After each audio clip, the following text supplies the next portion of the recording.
allow them to share some of their great talent, like their chefs and their sound folks and everybody. So if you give them a round of applause too, we're so grateful. So one of the things I thought I'd show to you is, if you came to my class, we talked a little bit about this correlation between pornography and social media and this entire challenge. And I just want to kind of kick things off before we go into our demo with this little video.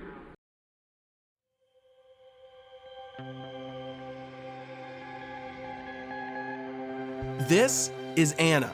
Wait, don't click to someone else yet because Anna's stuck here on your computer screen. And while you can walk away, her image is stuck on the internet. See, your fantasy is Anna's nightmare. There's a good chance recruiters lured her with flattery. Perhaps they baited her with cash. Maybe they even tranquilized her with date rape drugs. And if Anna's like many others, she stays sedated with alcohol, weed, or coke to numb the pain. Chances are she faces STDs and HIV because she's denied access to protection.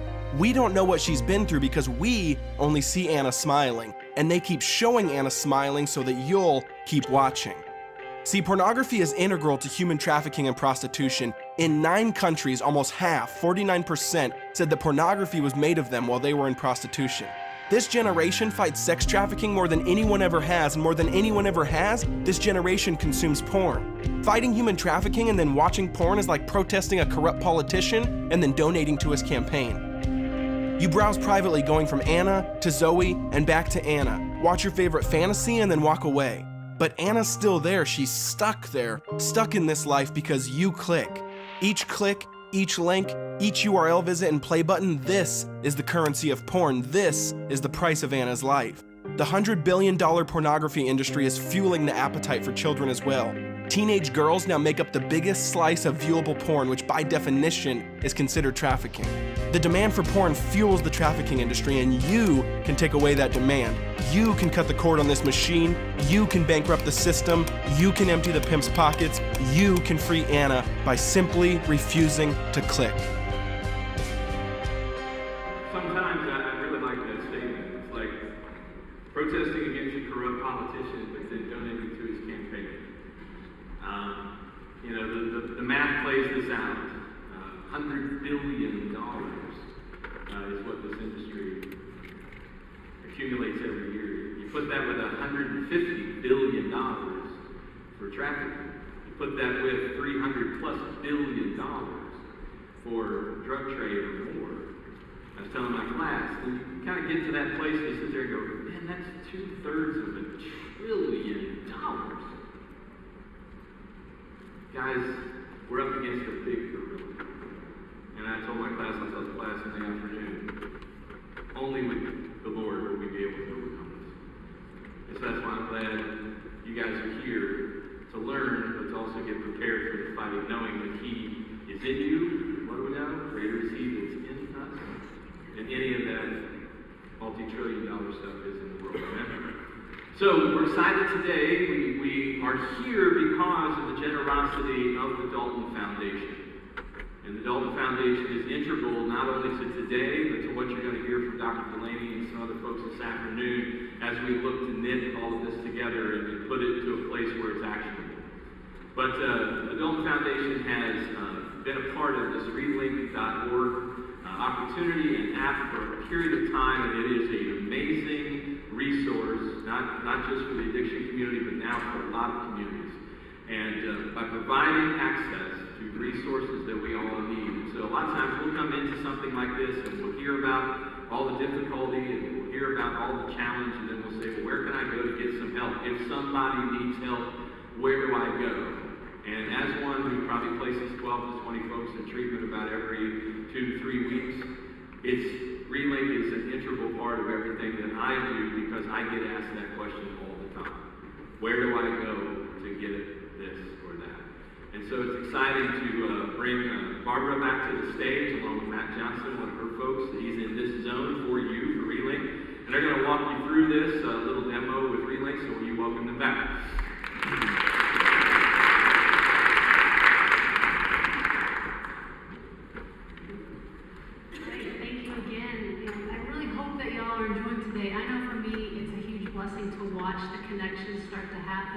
To get to meet all of y'all.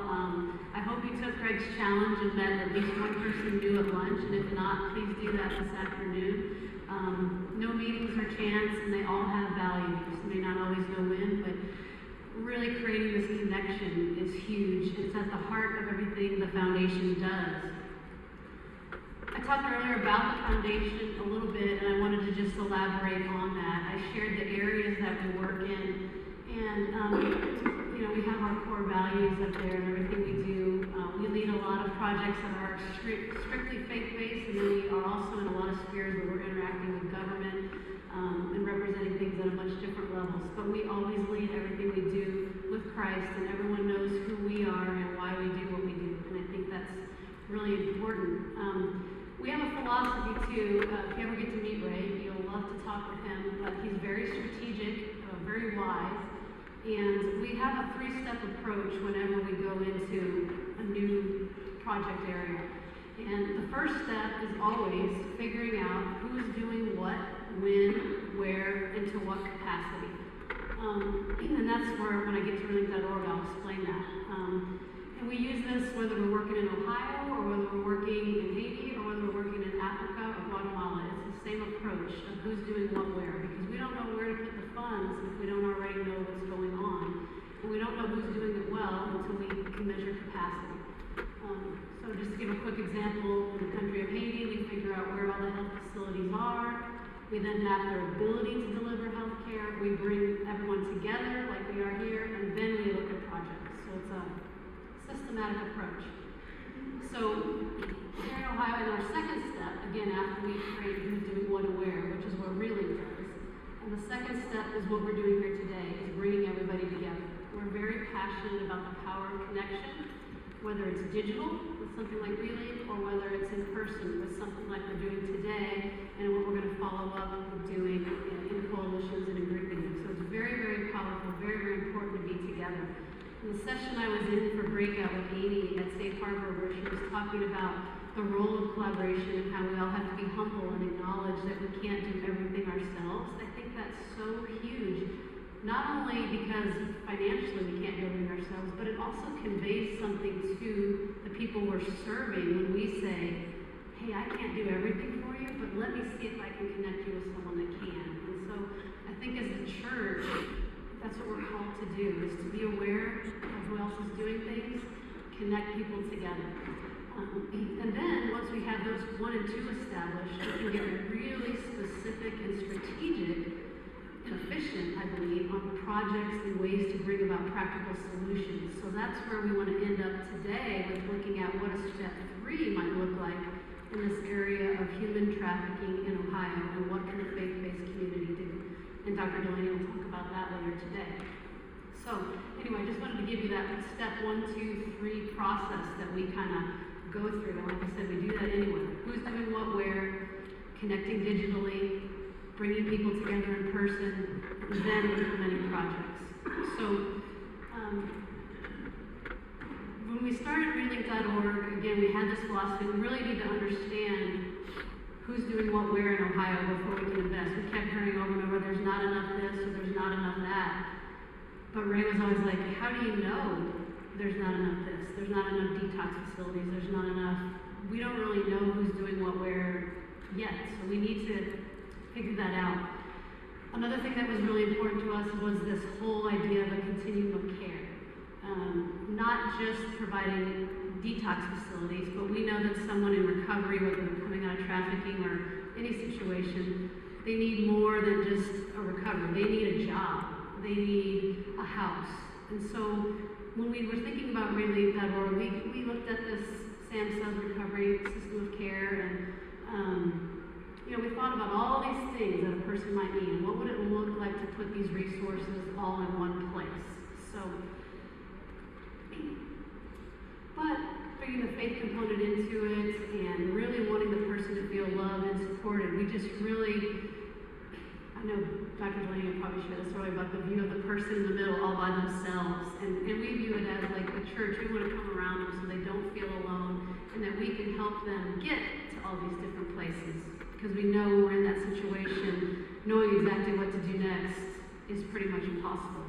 So This is kind of the heart a little bit behind relink.org. We wanted to be able to identify anything that someone may need or someone that's advocating for someone in need might be able to find in one place. And then the people that can use relink.org is vast. I mean, we have people using it around the state, from emergency rooms, courtrooms, probation officers, family members, pastors and churches we see as huge users just when people come to you in need, knowing that the church can't provide everything, but hey, let me connect you to someone who can. So we have all kinds of users. Another amazing user we found is libraries.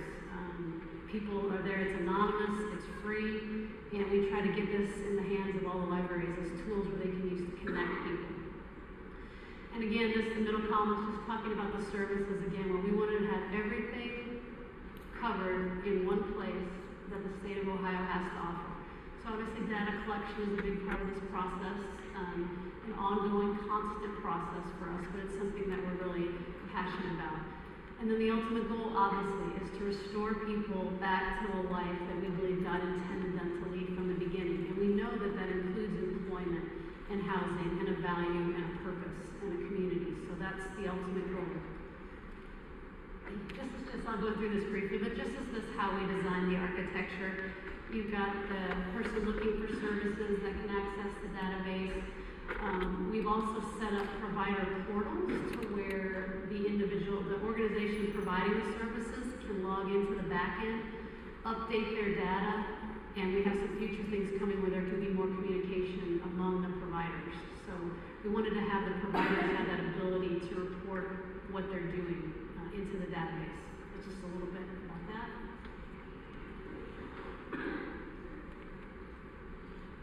I've touched on this a little bit, but some of the things that make relink.org unique is, again, the content we have in there. That number's a little low now. We've got about 6,500 organizations in Ohio in the database, representing, we estimate about 35,000 services last time we kind of counted of all the different things that organizations are providing.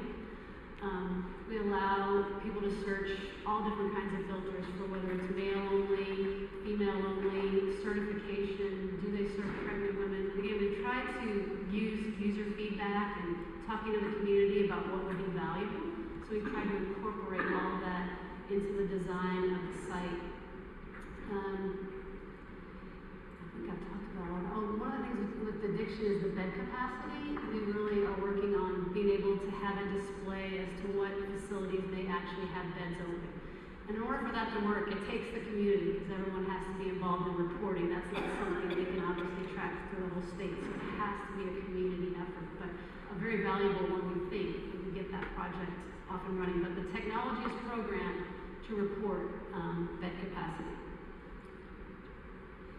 And one of the things I love about this job is the people I get to work with and the team that God has brought together for this project, which has been amazing. I want to take a minute to acknowledge our staff that's here. So Sharon, if you could please stand up. She is she's our event organizer and social media person, and has done a ton to make this happen. So we're really blessed to have her on the team. I was just telling her how thankful I was to be able to come to events and know that every detail's taken care of, and that's Sharon, so appreciate her very much. Beth is in the back. She is our regional manager for Central Ohio. So she's the one that's out in the community most every day, in and out in the Central Ohio area, sharing relink.org, getting feedback from the community, and working to make it better for the people of Central Ohio. We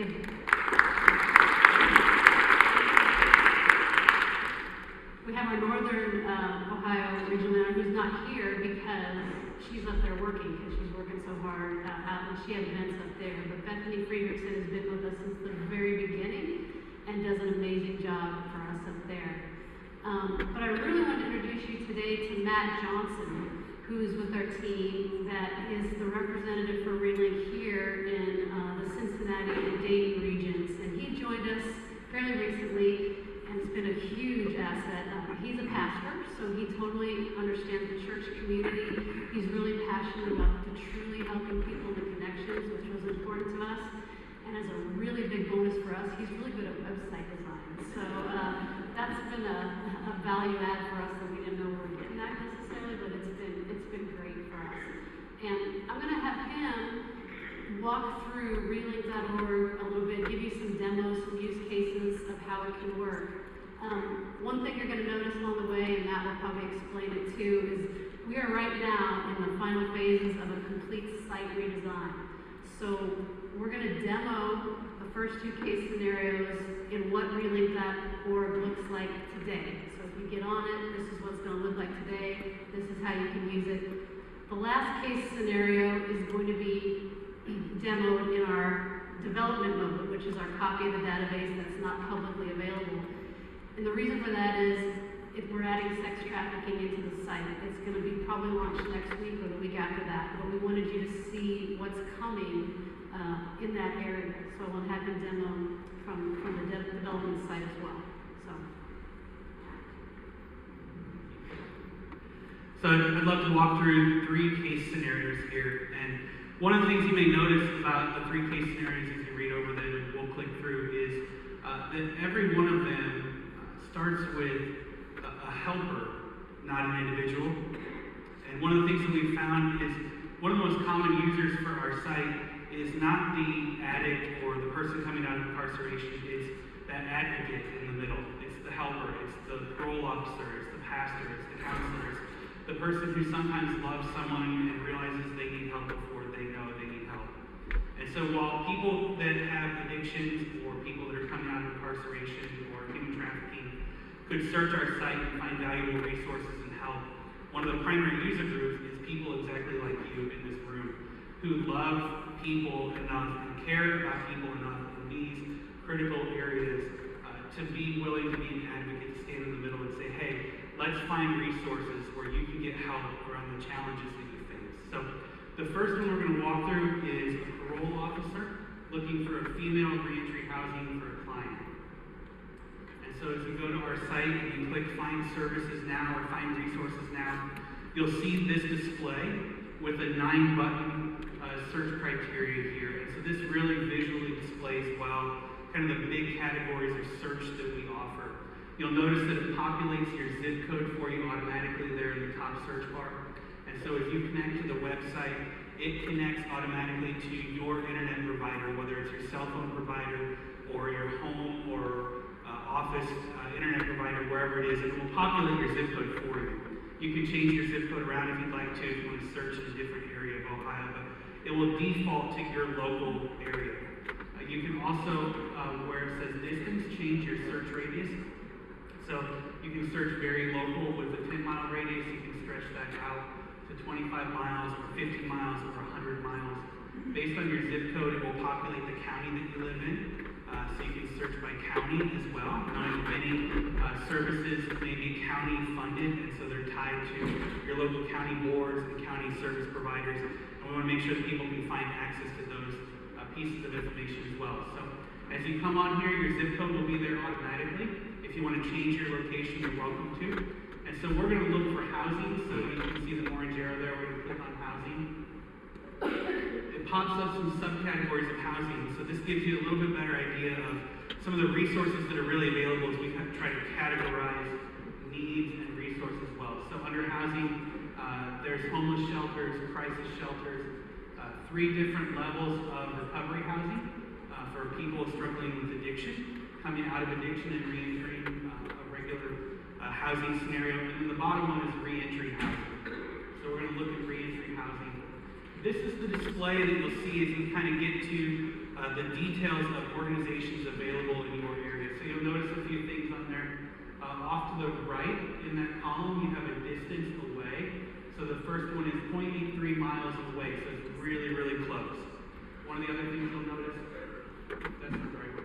One of the other things you'll notice is the very first one over the left has a red hands and cross. That icon is universal on our site to show that that is a faith-based organization.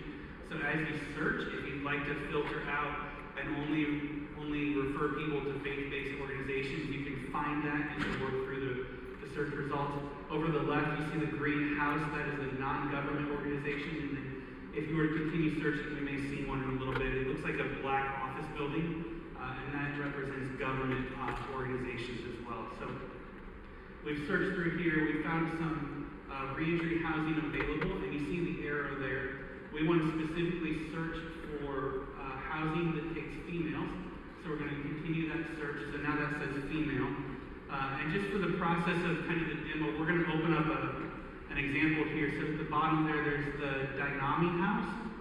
We're going to open that up and you can see what a single page view looks like. So if you've worked with people in need, you know that when they're sitting in front of you and they're asking for help, it can be really challenging to navigate websites and try to find all of the information they need. And so you're 6 clicks deep to find out what kind of insurance they take, and you have to back up to the front and find out their hours, and then you get ready to call and you can't find their phone number. It can be really, really challenging, especially when someone in need is in front of you and you know that oftentimes you have a limited time to get the resources that they need before they either change their mind or other barriers pop up that are also difficult. So our goal is to simplify to a single page view so that you as the helper or the individual looking for need can look at a single page view and get all of the information you need to make a decision as to whether this is a provider and an organization that's the right fit for you to engage. So you can see that it's faith-based there. You see what housing availability they have, and then a full list of services offered down the middle. Off to the left is their actual physical address and phone number. If we have an email address for the organization, it's listed. The website is listed there. And then on the right side, you get to see some of the options around what kind of funding it takes if it's an organization that takes funding. So is it self-pay? Is it sliding scale? Is it Medicare? Is it Medicaid? Is it a free service? All of those are listed there appropriately for each provider. And then you get a little bit of a snippet of what the organization's like there on the bottom.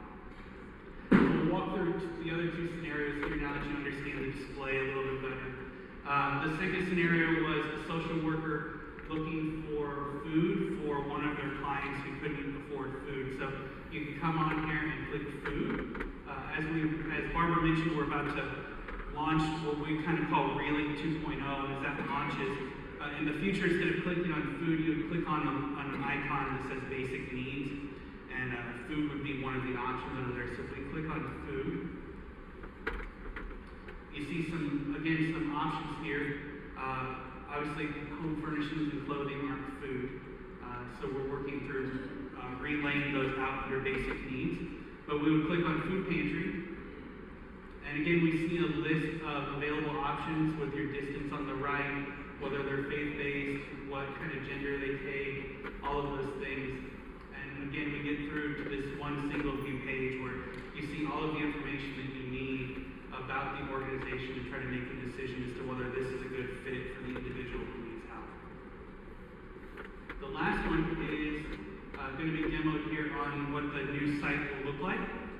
So we have simplified the search buttons from 9 to 6. And so on here, the 3 primary areas of care that we really work to cover are addiction recovery, human trafficking, and incarceration reentry. So those are each given their own buttons. In addition to that, there's emergency and crisis where you can get crisis hotlines, 800 numbers that are available 24/7 for any kind of crisis situation that you can think of, whether it's rape or suicide, behavioral health, addiction, all of those things. Basic needs, as I mentioned, takes on some of the challenges around everyday needs from food and housing, clothing, furniture, those kinds of things. And then behavioral health is there as well, knowing that oftentimes dual diagnosis is a process of helping people with addiction also understand what their behavioral and mental health challenges may be. We want to try to address both of those together rather than separating them out. So we list behavioral health on here as a valid option that people need in that full continuum of care.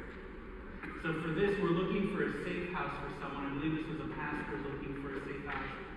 And so if you go to trafficking, we can click on crisis, and we're going to go through that process. Under crisis, there's safe houses and shelters. And we're going to keep going here. So you see a listing of them. Again, we've got male and female options there. We've got some that are just female. We've got faith-based, non-government organizations. So we're going to look at the Oasis House here. And so as you look at the Oasis House, you can see a A little bit has changed from the layout that we saw before. So there's a logo for the organization. Hours of operation are displayed now so that you can see more specifically when they're open, when they're not, what the availability is, those kinds of things. And then again, you've got a detailed paragraph there at the bottom. So this is something that will roll out over the next few weeks, as we mentioned, but just one more way to try to add some additional resources around those three primary kind of big pillars of care in reentry, addiction, and human trafficking. So the last thing to show you here is the new dashboard, which I'm really excited about. So as you sign up for an account with Relink, you can go to the front page and click Enter Provider Portal. And our dashboard is really functional for a couple groups of people. It's really functional for organizations who provide services that would land under one of the categories of care that we list. And so if you are connected to an organization that's listed on Relink, it would be hugely helpful for you to have a user portal login. It would also be really helpful if you're an organization that would use relink.org on a recurring basis to have a login as well. So you may be a church, for instance, is a great example of that. You may not in-house provide services where you would be listed as a provider, but it would still make a lot of sense for you to have a provider login so that you can access some of the information on the dashboard. So this is what that looks like. So the first kind of white box there on the top right is the listing. So if you are a provider that provides services, you can edit your listing, your address, your phone number, the services that you provide, your hours, all of those kinds of things that you saw in that single page view, which is really helpful because if you are a provider organization, we would love to give you the freedom to be able to edit and access your own data so that you can keep it as up to date as possible. That next box down is an opportunity for you to list events that may be coming up for your organization. One of the things that we're working on as we continue to make some of these changes is providing a calendar of events for the state of Ohio around these three kind of major criteria of care. And then the last one is, do you have any opportunities that people could volunteer? And so as we make this transition again, we're not only trying to help people find resources, we're trying to connect people like you to organizations that need help in a way that people can not only be reactive but proactive in getting involved in some of the challenges that surround reentry, addiction, and human trafficking in a way that you can be part of an organization and help push those challenges forward. And then over on the left, one of the things that's really cool that I'm excited about is a favorites section. And so if you are, for instance, a church and you know that you refer to the same three food pantries every time because you have a good relationship with them and you know them, you know their hours, all those things, you could save them as a favorites there on the left in a way that you wouldn't have to go through the search function every time to find their information for individuals. And so as you save that, then you would be able to pull them up quickly, print them, email them, post them to Facebook or Twitter, share them in a variety of ways to get them to the individuals that you're working with that have needs. And then last, as we continue this process, we're actively working to port this into a downloadable app so that you have an iOS or Android phone. You would actually be able to go to your respective app store and download an app to access Relink. In the meantime, one of the things that's kind of a shortcut that is really helpful is if you pull up Relink, for those of you that use Apple, I believe it's available on Android as well, but if you use Apple, if you pull up Relink in Safari, the little arrow down at the bottom, box with an arrow up, at the bottom of your screen, if you click that, one of the options is add to home screen, and it basically saves the website to your home screen as an app. So when you click on it, it goes straight to the website. So that's a great workaround in the short term, but long term there will be an app available for you so that you can have these resources in the palm of your hand. You don't necessarily have to have a computer to navigate. So hope that that's helpful for you. We think that this is a great tool. It offers a great amount of opportunity for you to get access to the resources that you need to help the people that you care about to find opportunities for lasting and effective change. Thanks.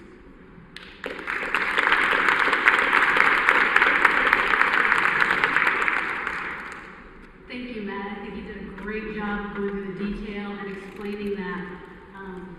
So we are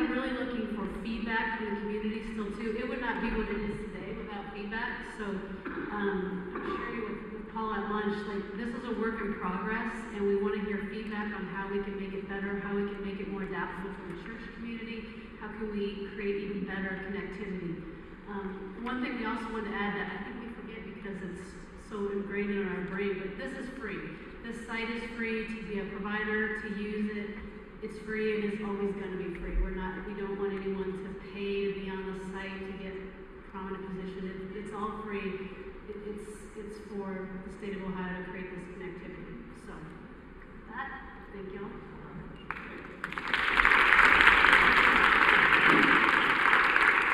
Like I said, as somebody who works in this all the time, it has been one of the most amazing additional tools at least for what I do and for what a lot of folks like me do. So take her up on it. They are super excited about hearing from you. I think we were at the Opiate Conference the last 2 days, and we got tons of great feedback there where folks had tried to use it and maybe it wasn't quite exactly what they wanted, and they're just taking that in and making those changes all the time. So, and it's going to be an integral part of what we're going to do here out of this meeting today. So, getting ready for your second round of workshops. And so, hopefully you picked a different one. If you really like that one, you're back here again. But same setup, you're going to go up, you're going to get settled, and learn. But what I would encourage you to do is make sure that you get contact information from the folks that are presenting. So in case you got to follow up, sometimes in an hour we're presenting a lot of content in an hour. So don't miss the opportunity to get connected so that we can follow up if you have anything. I will tell you this, we're going to work on trying to provide all of the decks that we've had today to our attendees. I don't know if Sharon knows that yet, but I'm kind of informing her that's what we're going to do. But we're going to try to make sure that they're available in a Dropbox or some way for you to get a hold of the content. I know mine is video heavy. So that's another thing. The last thing is, when you get done with your workshop, we have snacks for you.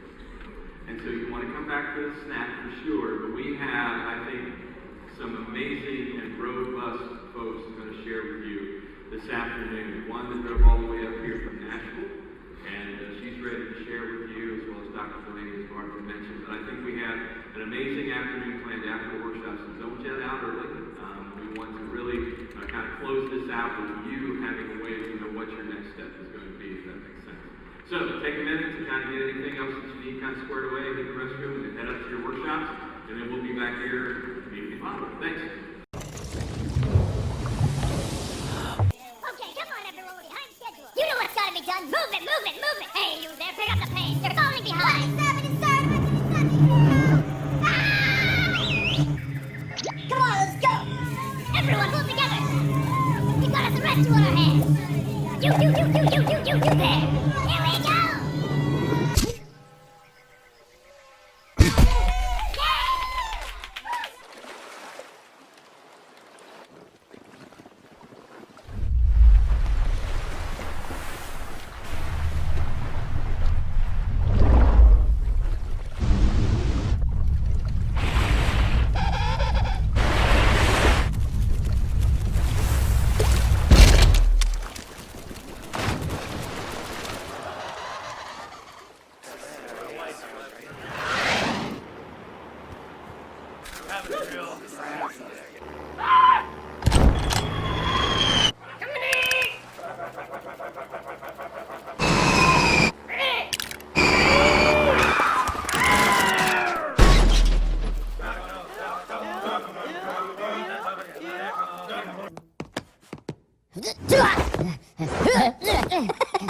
Narito na.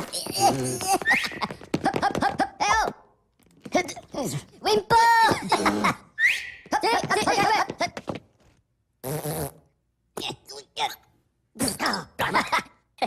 Okay, pivotara.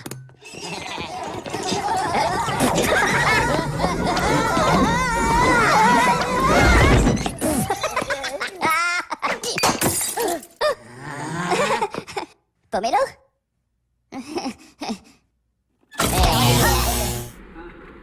So you guys, thank you so much for being here in the afternoon session. We really appreciate that you hung in here, and our goal is to try to get you out early, so that's what we're really trying to do.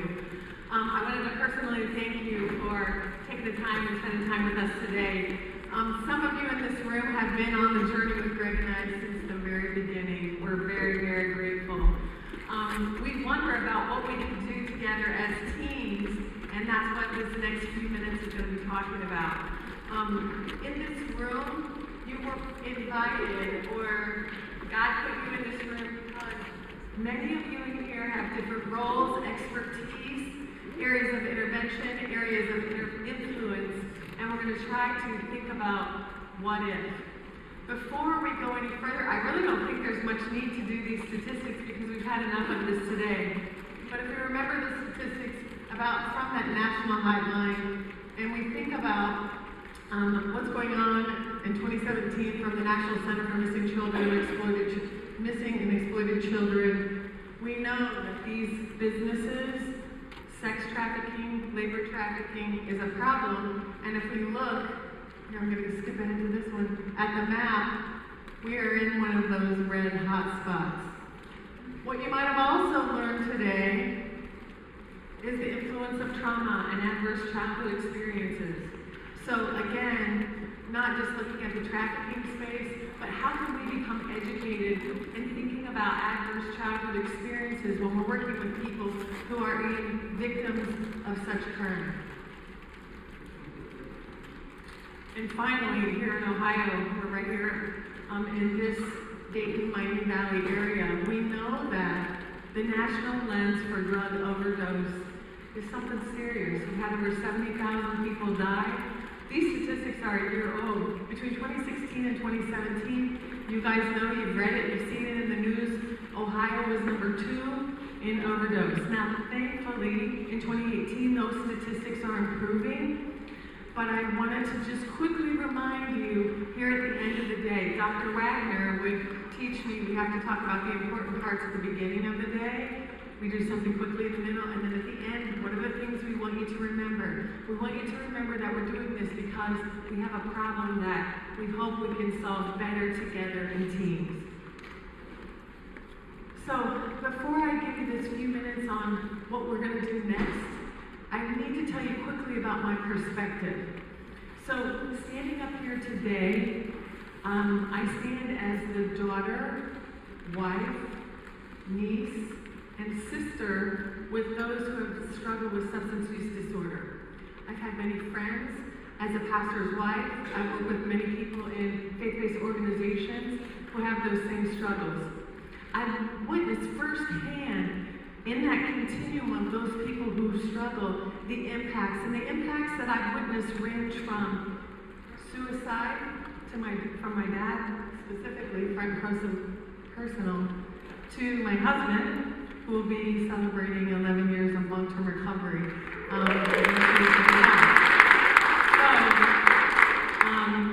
That's been in everything in between. The second perspective that I bring is that of a registered nurse for over 30 years and an advanced practice nurse for over 27. The bulk of my work has been in working with people who have a cancer diagnosis, with needing palliative and hospice care. However, there was about a 10 to 15-year period within my career where, as a palliative care program manager, I worked at Miami Valley Hospital and the Ohio State University James Cancer Hospital, and I worked during that time delivering palliative care to those who were working with the trauma team and the intensive care team. Through all of those patient interactions, I've been able to witness firsthand the effects substance use disorder, family dysfunction, poverty, and human trafficking. So that's another lens or perspective that I bring to today. Next, pastor's wife. We've been working with folks in this space now since 2008. And again, as Greg said, it's interesting that the Lord is intersecting our paths at this time. More recently, I've become a doctor of nursing practice. Why is that important?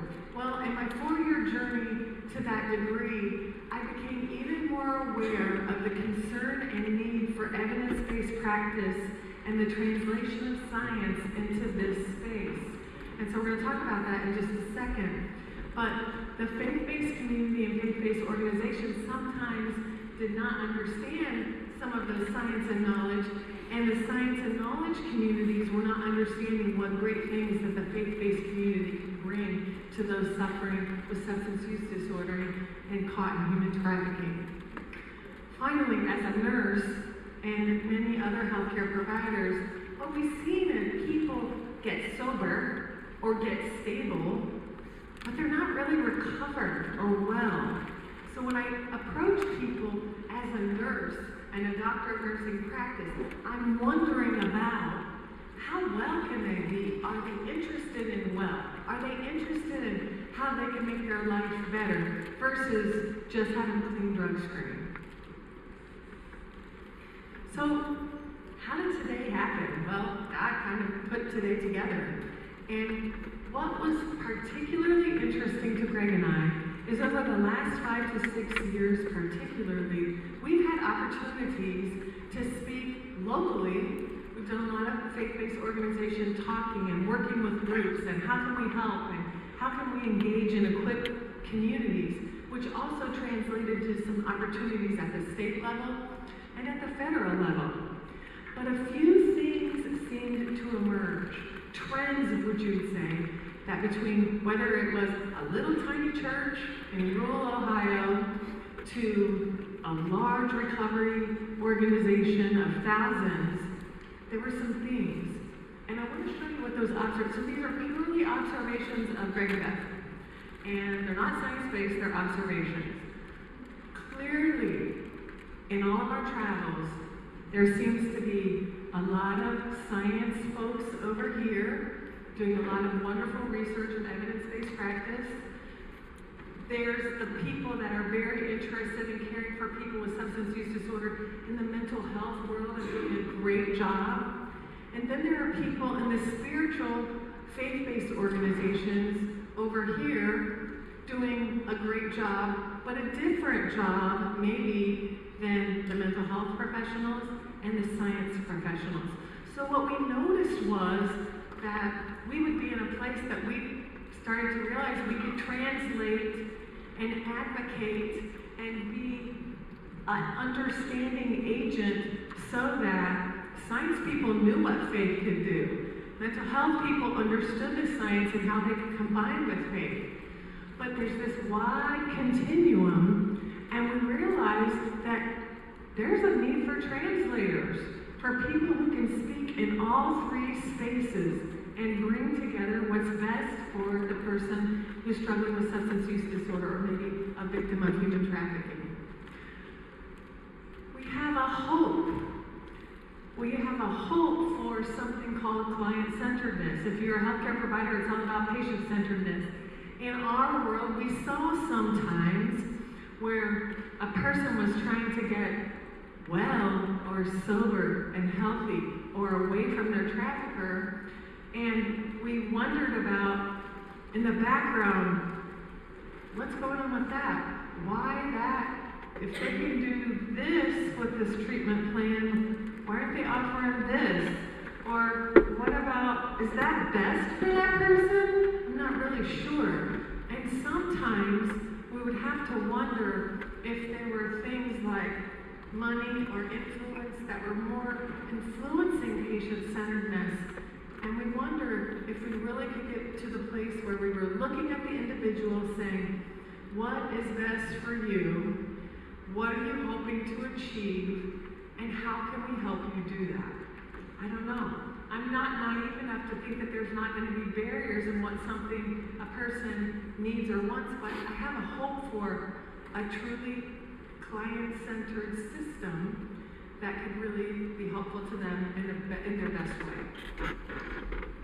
We have had tons, like look around right now, look at the people in the room, tons of smart people in this space, like all of you. We have met them at the local, at the state, and at the national level. And yet, many times, they were siloed in their own system. And I'm telling you, when we started going out and talking to groups, sometimes, Jeff, you can attest to this too, there would be organizations working to strive together to help people who have substance use disorder in the same 5-mile radius, and they didn't even know each other existed. Like, they just didn't know. And so we'd be like, hey, right down the road, they're giving food to people, and over here, there's a recovery meeting on Tuesday, and then if you just go down here, they're helping with medication on Friday.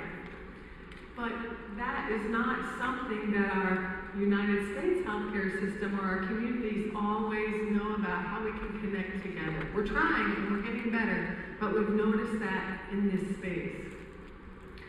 Finally, it's funny because Barbara earlier was talking about the Ross, and I went ahead and she said it already, but a recovery-oriented system of care by the same show, the Substance Abuse and Mental Health Services Administration from 2010 says that it's a coordinated network of community-based services and supports that is person-centered and builds on the strengths and resiliences of individuals, families, and communities to achieve abstinence and improved health, wellness, and quality of life for those with or at risk of alcohol and drug problems. Now this is a 2010 definition, so it's a little bit old, and it continues to be evolving. But just like she showed you the model earlier, when Greg and I were first introduced to this model a few years ago, just like she said, the person who was trying to come out of substance use disorder or human trafficking was in the middle by themselves. And we knew that putting a person in the middle of the system by themselves was probably not going to be easy for them to navigate. At the time, the arrows were also pointing toward the person from the organization to the person. And what we noticed was there was not arrows between the systems and going back and forth, working with one another to help. Now, what Ms. Campbell, Barbara's slide showed what I would say is the new and improved version, which is awesome. But if you are interested from a faith-based organization, here's something that I need you to hear. In this national federal model, I want you to look where it says the red arrow, social support and faith/belonging. At the federal level, you are invited to the table. They know that faith is important, that the faith-based community can bring something. So it's not about whether or not we actually have a space, because the space is already there. It's what are we going to do with the space? So as Greg and I were out in all of those observations, we knew that curbing the epidemic will require an all-hands-on-deck strategy. It will involve healthcare, criminal justice, patients and family members, and beyond, because no one group will be able to resolve the crisis. And so that's from the National Institutes of Health, and it got us to thinking. And really, about a year ago, when we would go out and talk, we would be talking about, if we all, every time we had that person and we were truly assessing what are their physical needs, what are their emotional and mental health needs, what are their spiritual needs in this body, mind, spirit approach, we might be able to make a better, long-lasting impact. Now, you're like, Beth, body, mind, spirit's been along since the Bible times. Correct. Yes, it has. But as our systems have evolved, sometimes they've been more focused on one than the other. So, interestingly, when we were preparing for this presentation, this is a 2019 research article, and guess where the research was conducted? Iran. So, everywhere in the world are wondering about the resurgence of a body-mind-spirit approach, which we believe is particularly useful in this space. So I'm going to read this slide to you. Addiction is a condition that affects the mind, body, and spirit of a human. And in order for treatments to be effective, these same areas need to be addressed. Many treatment programs treat the body, as hospitalization and detox, and an attempt to treat the mind through psychological and emotional interventions. However, due to the elusive and mystical nature of spirituality, it often is not included in the treatment for addiction in formal treatment programs, And these researchers found the significance and value of including a spiritual focus in treating addiction is supported in their research, with results showing not only the importance it holds for those in treatment to arrest the use of drugs and alcohol, but also in the larger aspect of recovery when they're rebuilding their life. So, when you think about this, if you're in the science world and you actually contemplate body, mind, spirit approaches up until maybe the last 7,500 years were common. You know, everyone, particularly physical body and a spiritual dimension. As science grew and mental health had an opportunity to grow their science, which was awesome, and they're doing great, great work, the spiritual side kind of went down a bit. And our posture, our theory is we need to kind of routinely resurrect this. This is not a new idea, and it's not one that's just in the faith-based space. This is from Georgetown University, and they actually have a body, mind, spirit model for health. So the science people even know that this works. So it's not too hard to imagine that we could apply it to things that we might do in this space in a routine way. So, the question, as we close today, and now you've had your education, or some education, here's the questions. And so I'm about to ask you a few questions. And they go like this. What if faith-based people maximized faith-based organizations collaborated with existing evidence-based services and filled in the gaps when possible with a client-centered approach via compassionate, trauma-informed communication? And when I thought about this, for those of you who can reflect to a little bit, Greg, who's good, an evangelic corollary, was when the early church was starting, it was about we're all in to help one another in the best way that we can to get this message out. And so I wonder if at this time we could do that. Could we help each other in the best way? And we could think about the faith-based organizations' missions, and we align with the best way that we could be in their missions, working together to help those in this space. So we created a model, and really this is just to show you what's coming up on the slides. But basically, we would do an assessment, a gap analysis, we would implement technology, we would create a collaborative or consortium or a network or whatever you want to call it, to create a pilot of a continuum of care. Because what if we created a true assessment of the current faith-based space in Ohio related to substance use disorder and human trafficking, developed a boots on the ground articulation of the faith-based gaps in service or collaboration? Why is that important? If we did that descriptive study, if we identified those gaps, when the science folks and the mental health folks, we would at least be able to speak the language. And you know what? The faith-based community has so much to offer. So we just need to be able to speak some additional language. It's not better or worse, it's just more.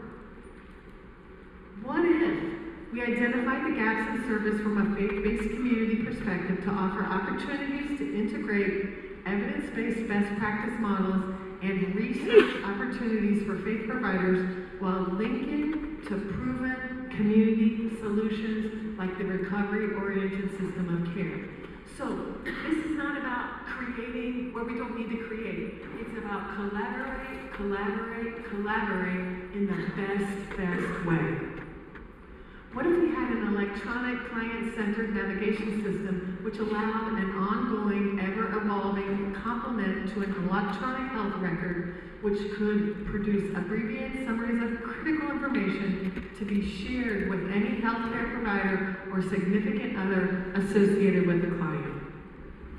What if we built a collaboration or a consortium of faith-based organizations to communicate amongst each other so that we could know what was working well, know what wasn't working so well, know how we had the best evidence? Everybody wouldn't have to do it, we would work together. And we would advocate for our clients while creating or improving linkage to existing coalitions and solutions.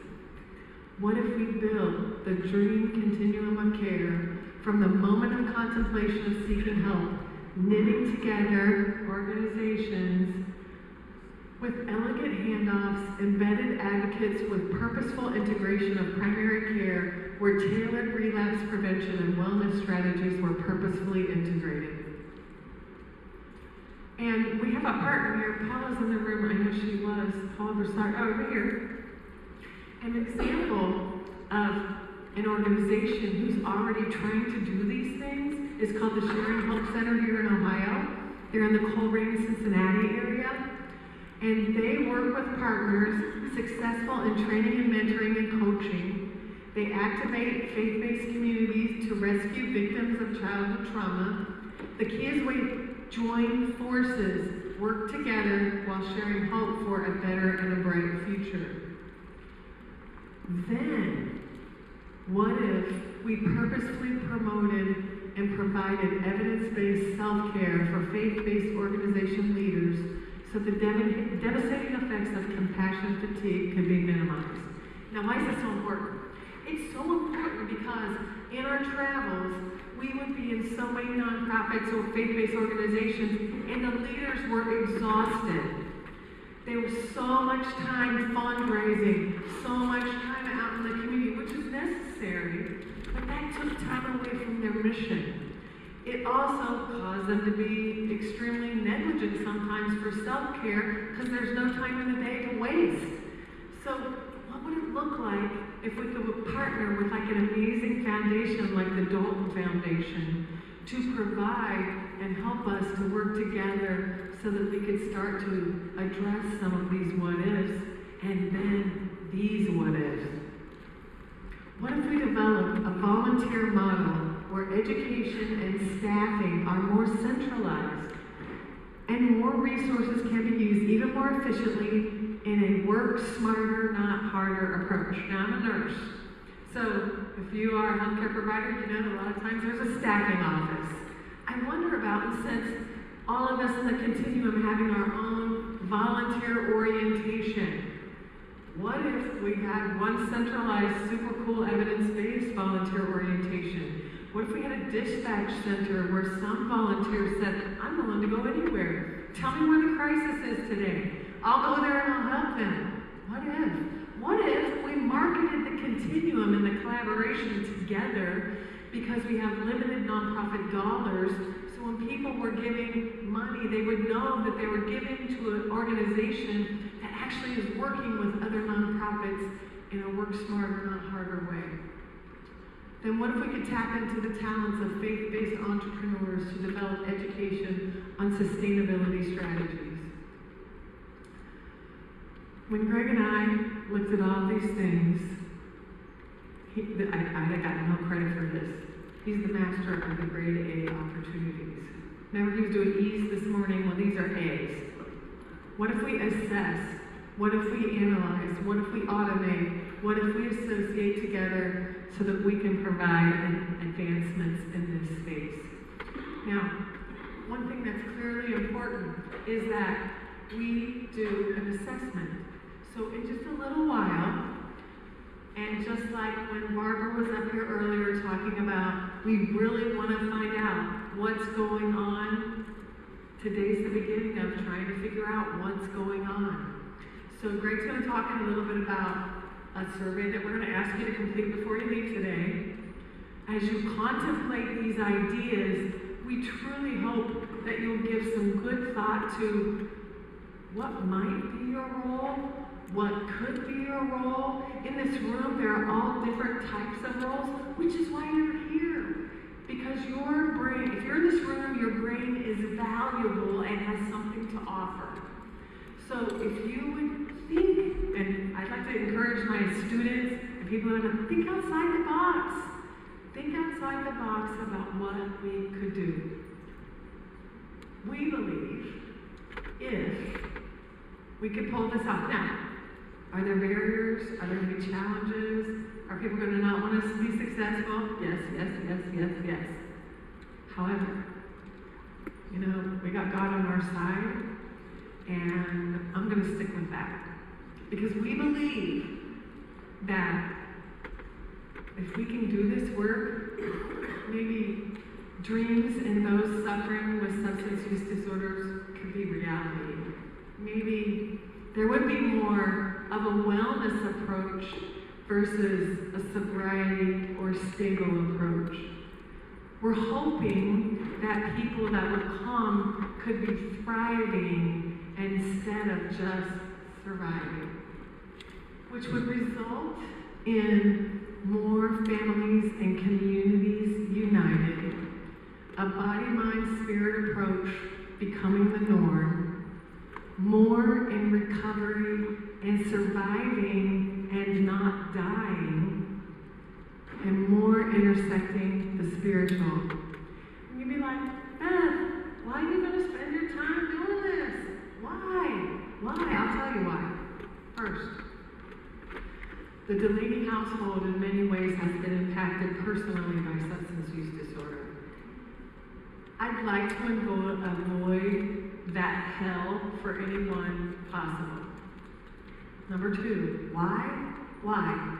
Because I and Greg have stood personally at the bedsides of the dying, the funerals of the young, and the weeping sides of families far too often, where lives have been snuffed out too early. And I don't feel like I can sit on the sidelines with the knowledge and opportunities that God has given to us without trying to do something. Why would you do this? Why? Because there's way more power in teams, and together we could make a difference. So I'm hoping that you'll contemplate these things. I'm hoping you'll fill out your survey. I'm asking for you to pray about what's next steps, because we didn't come here assuming that we knew. We truly want to do an assessment. We truly want to discover what we don't know so that we can move forward. Now, when Greg has been out traveling more at the federal level, he's had an opportunity to he's been in about 15 different states in the last 2 years. And in that time of traveling with the Federal Department of Health and Human Services, he's had the opportunity to meet some really incredible people. And one of them is Dr. Monty Burks in Tennessee. If Greg was up here, he would say that if you look across the United States when it comes to governmental structure and support and community faith-based alignment, Tennessee is ahead of Ohio. Ohio is ahead in many different places in the space in leading the way of substance use disorder treatment, and we're getting there with human trafficking. But when it comes to structured places, Tennessee is ahead of us. According to, I'm gonna trust him, because he's been around now. I'm gonna trust him. 37 years, I'm gonna trust him. And Monty couldn't be here today because he's in an event. But boy, he sent a firecracker in his place. So get ready to, where's she going? April, where are you? Oh, she's right there. I don't see it with the light, sorry. April Barnes is the Director of Missions and Business Development at the Next Door Incorporated. She's a registered nurse with 12 years of patient-centered and compassionate nursing experience.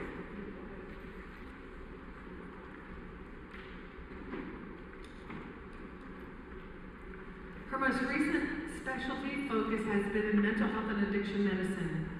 Previous positions include Summit Medical Center and North Crest Medical Center on the Med-Surg unit, as well as serving as the weekend nursing supervisor in Cumberland Heights. She started as a detox nurse in the Next Door in June of 2016.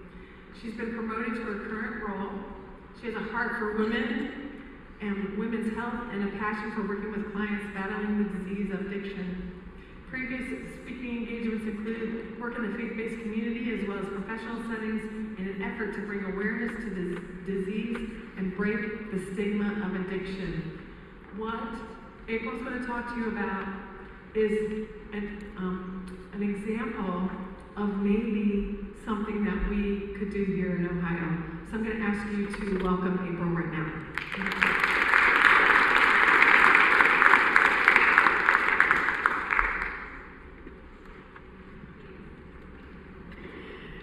So good afternoon. Thank you all for sticking around and for these last few sessions.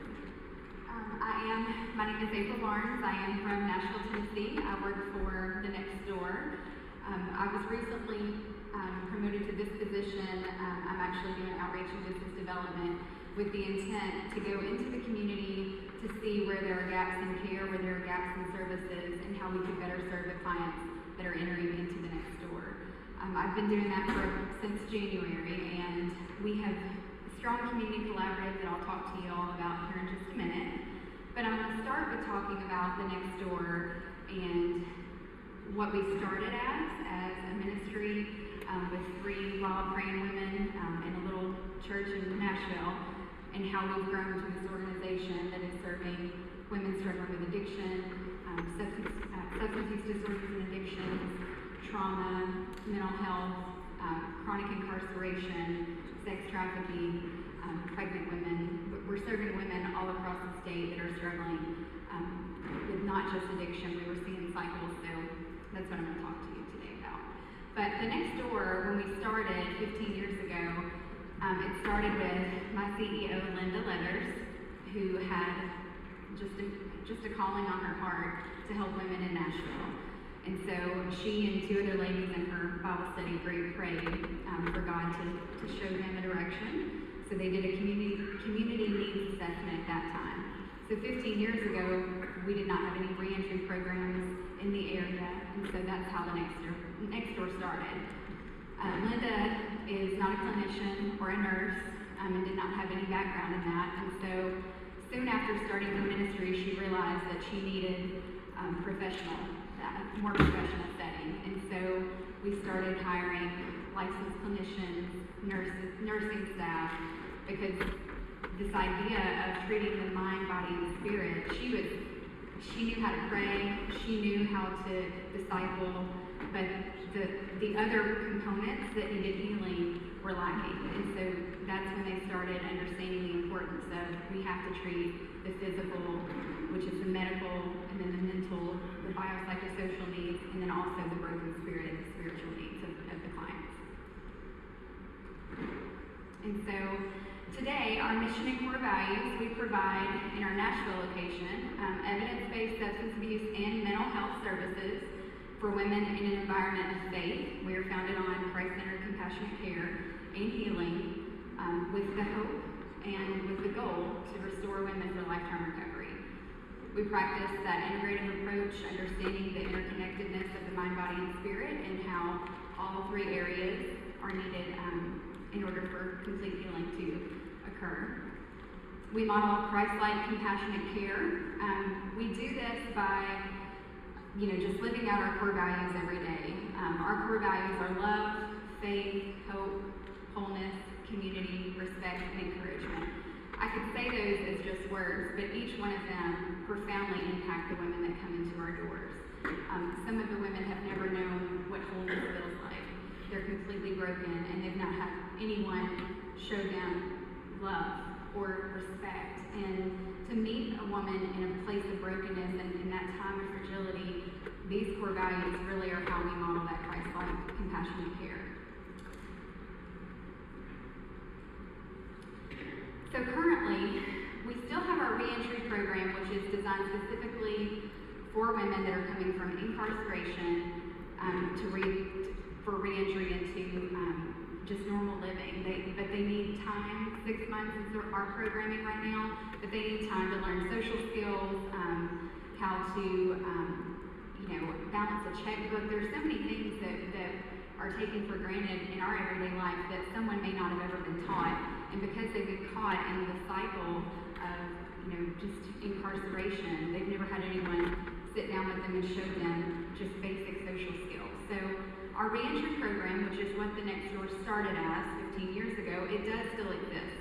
It's in Chattanooga, but I work at the Nashville location. This is our building right here. And again, as Dr. Delaney said, I started as a detox nurse 3 years ago on the unit.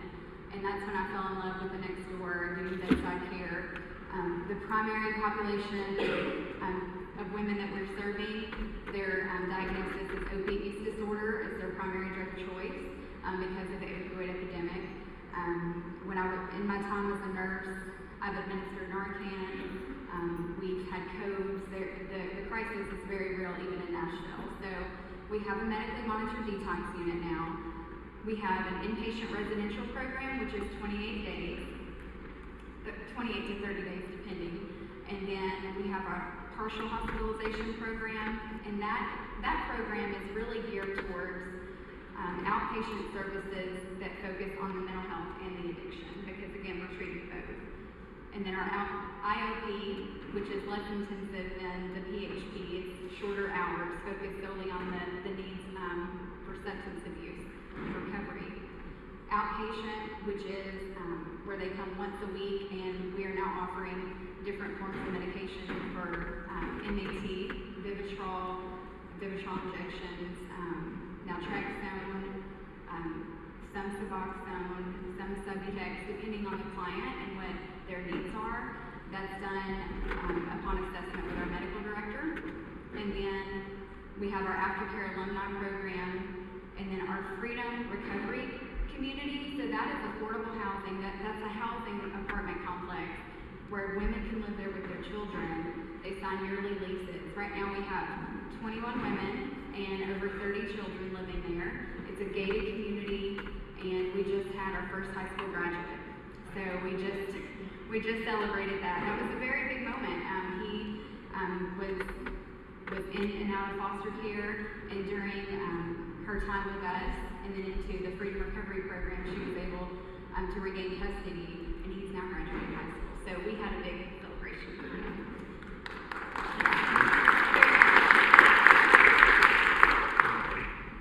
Those are the things we're celebrating and the moments that fuel us in our care.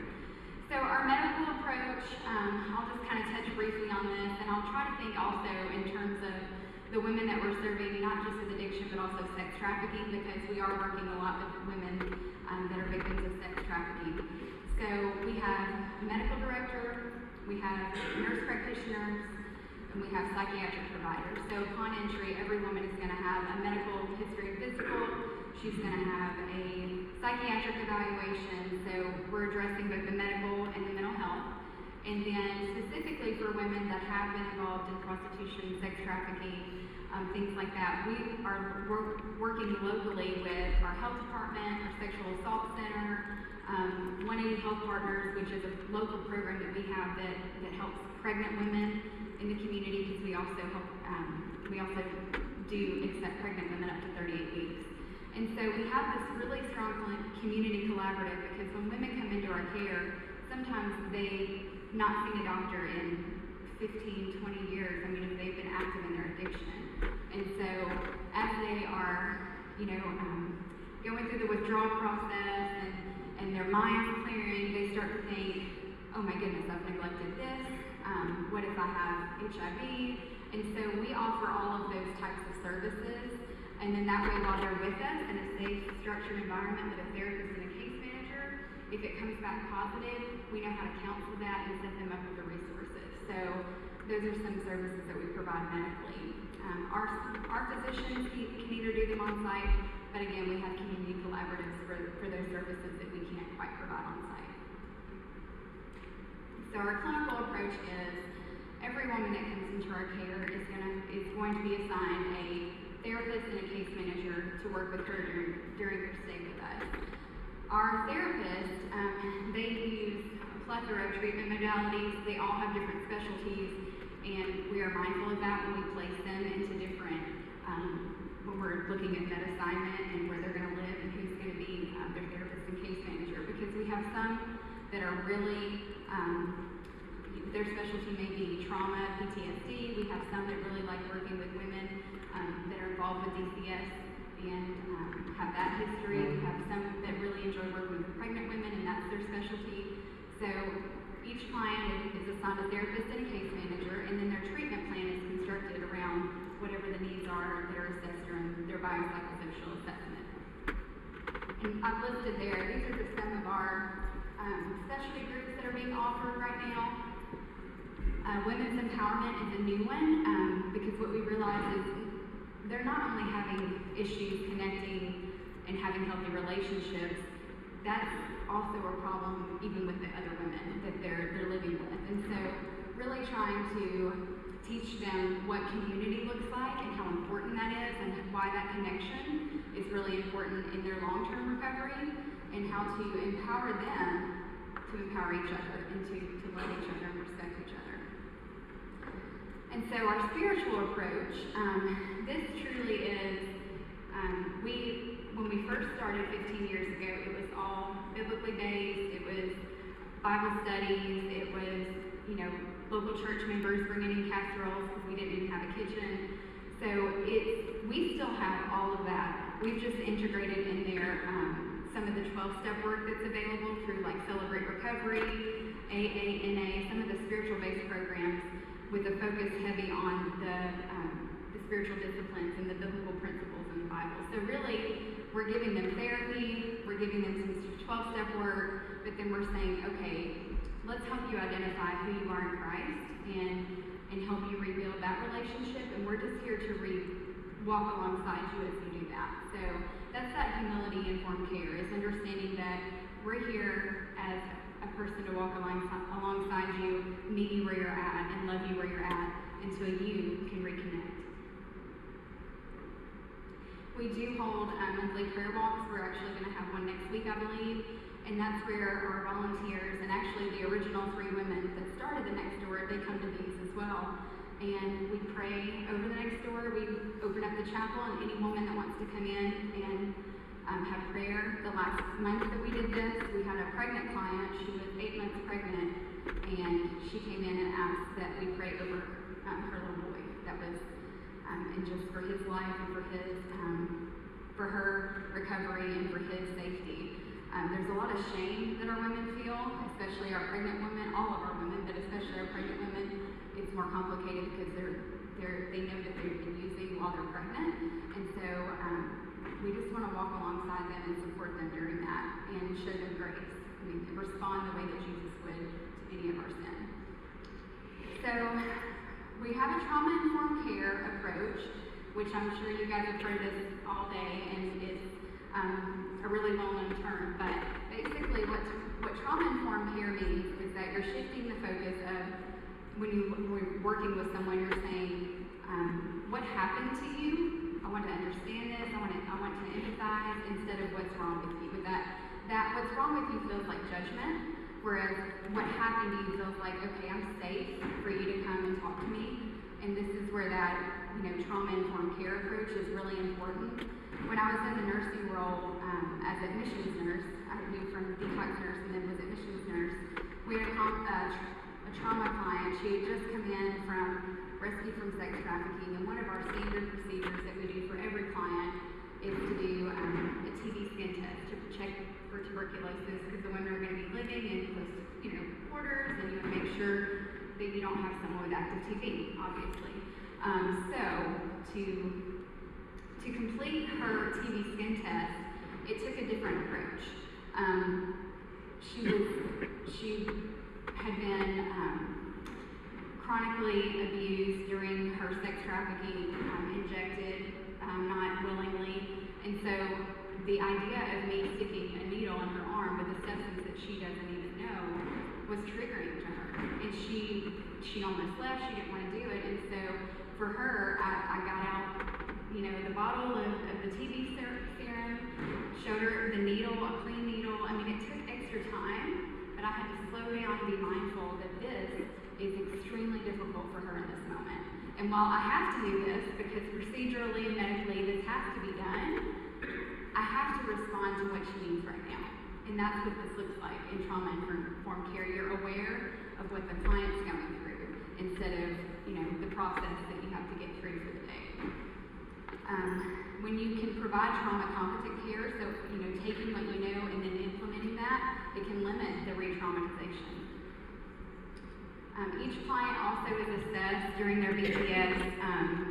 So BPS is a biopsychosocial assessment, and so we're assessing for trauma. but then we're also screening an ACEs screening for all of our clients. And I know in some of the breakout sessions I've heard you all talk about ACEs, and then as well Dr. Delaney. But ACEs is very important, and we teach our clients this as well, so they understand why do I continue to do the things that I want to do, right? Like Paul says, like why do I continue to do the things that I want to do? But when you can understand how the trauma has affected your development, how it's affected your daily interactions, how it's affected your life in the way that you have just relationships, then I've seen in working with the women, they provide a little bit of their own grace. And they're like, okay, I understand now. And this helps me, this being part of their treatment plan helps them understand, like this is something that is a learned, behavior I've been exposed to. This is a root addiction here or a root problem, and help them learn different belief systems so they can change that way of thinking in the way that they'll have healthier relationships as an outcome. We also, as part of our treatment plan for the trauma-informed piece, we do DBT and EMDR, more so in our outpatient settings than inpatient, again, because we have them a shorter amount of time, but in our longer-term programs, we'll start the EMDR. All of our staff, every single staff member at the next door, from front desk to kitchen to anybody that is employed at the next door, we do quarterly trauma trainings, and where we're all trauma informed in the way that we can provide care. I've seen this in the kitchen with our chef and his response to women, and it's been pretty amazing. And then again, a high percentage of our women that we serve, they're trauma survivors, whether that's through trafficking or domestic violence, trauma while they were incarcerated, trauma during their childhood, and they have a high ACEs score. They're trauma survivors, and so we are a gender-specific female-only facility, and we're very mindful about that, even in our clinical and medical hiring, and like who is going to be doing direct care and what that looks like, and how that may trigger the women.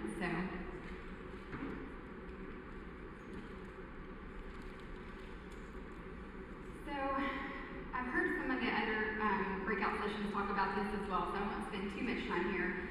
But one of the things that we do specifically to assessment for women that we suspect may have been involved in sex trafficking, or really any woman upon admission. From a medical standpoint, as a nurse, I would do a full skin assessment, but then our providers that are the licensed providers that are doing the biopsychosocial assessment, they would also look for other signs as well. So we're looking for things that don't necessarily stand out as I'm a victim of sex trafficking. A lot of the women can't even self-identify as a sex trafficking victim when they first enter, but throughout conversations and therapy, and when they build trust and rapport with us, they'll start to understand that, and then we can help them through that. Okay, so right now, in terms of sex trafficking and what the next door is doing in the community, again, part of my role is to be out in the community and looking at how can we provide wraparound services for the women that are coming into our care. Because we know that we can take a woman in, detox her, that handles it medically, have her in residential and start working on the spiritual and the mental health and clinical offer therapy, but then she needs the support when she leaves us. And that's the issue that we run into the most, is safe, sober housing and having that family system of support. Many women don't have anyone that, if you think about your circle of people that you can trust, and if you have a medical emergency, that someone could watch your child, or someone could take you even to an appointment, they have no one. Oftentimes they don't even have a ride to treatment. So it's really my heart in the community, and my passion is to find these places that when these women leave our care, that we're continuing to serve them with community collaboratives. So right now, in Nashville, we have a human trafficking intervention court. It's called Cherished Hearts. It's a 6 to 12 month program, and really it's helping the women that are kind of trapped in that criminal cycle, that are going to jail, to get the program that they need. So Like for instance, even today, I had a call from my contact there for a client who they want to come to treatment. And so it's really streamlined. They call, they know the program we have, we get them in the door. Once they leave our program, they can continue in this program, or there are a few other like restoration homes and long-term programs that we work with. One of those is Magdalene House. They have a coming home program, and that is 18 to 24 months of stable, sober housing, where they will have, therapy around their sex trafficking. They help them with job placement, and then while they're in the Magdalene House program, they'll transition and continue in our PHP and IOP and outpatient services. So they're still engaged with us, but they're living at Magdalene House. And so the communication there is streamlined. We know when we have a client that is going to go to Magdalene House, we provide the transportation for Magdalene House for them to come into our outpatient services. And that usually, for PHP and IOP, is usually another 40 weeks of them being in our care. And then in slavery, they also have some emergency housing. So sometimes we'll have a client who is in slavery. While that may be a need that they have for long-term housing, they are addicted to heroin, because we know most women that are involved with sex trafficking are also using drugs, or they're being forced to use drugs. So we have a lot of women that are coming off just large amounts of heroin, meth. Again, that's where that trauma competent care comes in when they come into the medical exam room of understanding, you can't just draw their labs like you would someone else. That you're going to have to be mindful of what that experience is doing to them. So we work within slavery.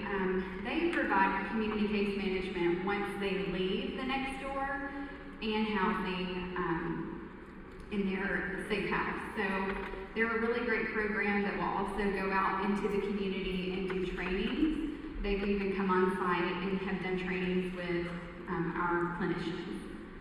And then Rest Stop Ministries, it's about a 9-month program that offers housing for sex trafficking victims, case management, job training, and reentry services. So this is my closing statement. I love Brene Brown. We use her a lot at the next door. And Jesus, we use a lot of Jesus too. And I love this because to me this points to the way that Jesus shows up for us and meets us in our sin. If we share our story with someone who responds with empathy and understanding, shame can't survive. To me, that is profound. And I see that so often with the women that we serve. Shame is enslaving them, and they are in bondage to that shame. And so what my response to that, I lead a group with the women once a month. It's a holistic medical group. They kind of let me do what I want there, so I'm like, essential oils, we'll talk about diet, and I'll choose a scripture for us to meditate on. And the last time we had this group, I used Mark 5:34, where he says, "Daughter, because of your faith, you have been healed. Now go and be freed from your suffering." And so the women, I just asked them, what does that mean to you? And the idea of the way that Jesus responds to us and our sin and our brokenness, it's all grace-driven. And so that's really the foundation of what we're trying to do at the next door. So, that's all I got.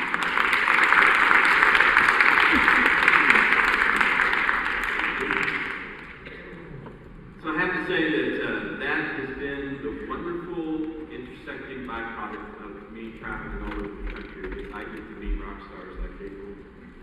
And one of the things that we really wanted to do by having her here was we can talk in theory. Beth can talk about this holistic approach. Beth can talk about continuum of care. Beth can talk about mixing science and faith and all of these things together. And we can kind of go, well, how are we going to do that? And then what does the Lord do? The Lord introduces me to April Barnes. And April Barnes says, "Hey man, I'm already doing that." And so now we have a wonderful opportunity to learn from her. And then hopefully she has a wonderful opportunity to learn from us. And so thank you so much for making the drive. And she had a horrific rental car experience that I still have not gotten over with the Enterprise, but I'm so glad that she came. Can you just tell her one more time how much we appreciate it?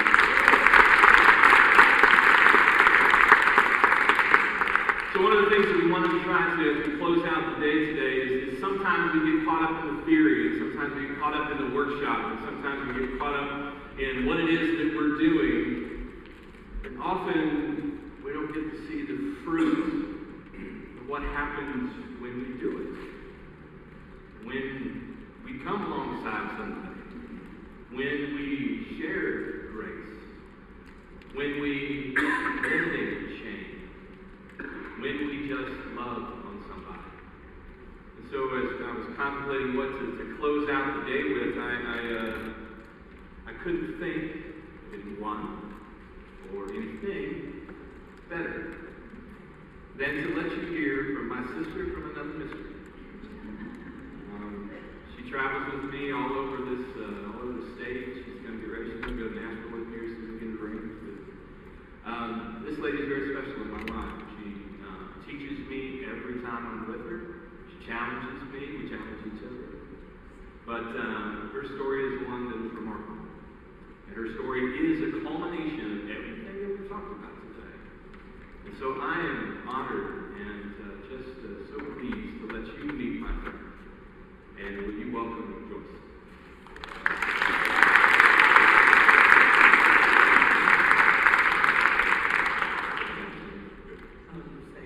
I have a book back there that was written, and it's called God's Steel. And if you're interested in them, I would love for y'all to get one. And it just talks about the tornado that we spin in when we're out there in our addiction, and how when we stop spinning, our feet are flat on the ground. We don't know what to do after that. So if you're interested, it's back there, and I would love to talk to you. Before I even came here, I asked God, what am I going to talk about? Because I love talking about myself. But when I got here, the first lady talked, Barb, she was talking. I said, was she with me when I was in my addiction? Because she talked about the churches. And when she was talking, I can remember she took me right back to when I stood at the corner, this one corner for 30 years. And it was right there at the church. And right across the street was a church. And on the other side was a church. And people would come out of the church and they would show me. And they would look at me and it looked like they were looking right through me.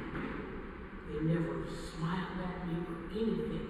And to see that and to think about that scarred me. It scarred me. It hurt me. And as I was going up to this place, up there to the meeting rooms, God said grace. He said grace.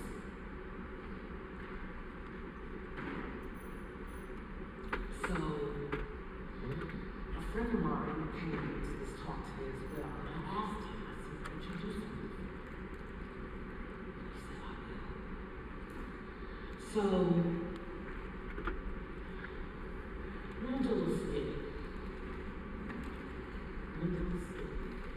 and this is just for y'all to feel the things that we felt when we were on those corners when we were addicted to drugs. And people would go by us and the first thing they say was, get a job.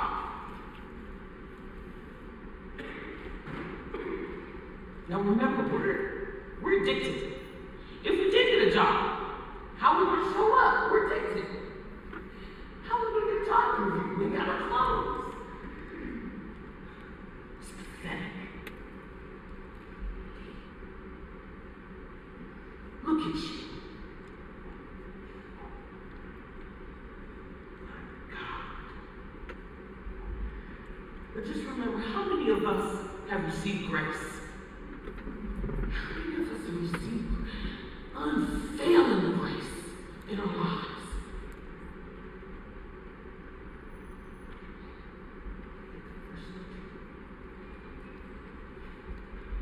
In 2 Corinthians 8:17, it says, you are rich in everything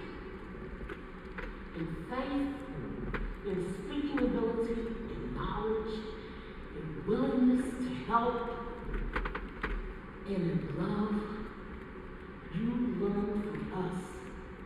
So now we want you to be rich in this work we're given to you.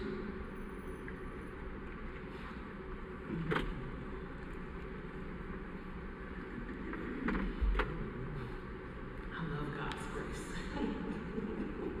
It doesn't see color, it doesn't see a person, it doesn't see riches, it doesn't see nothing but the heart.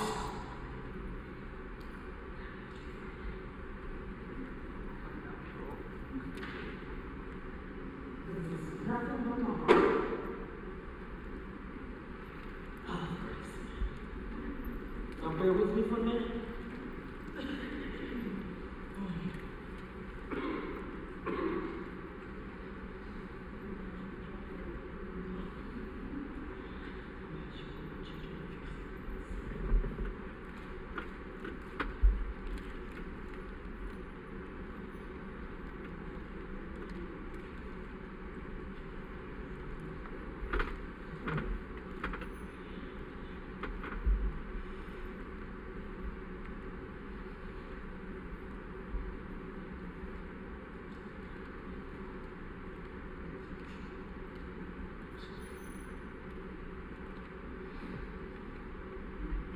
Ephesians 4:7 says, Christ gave each one of us a special gift.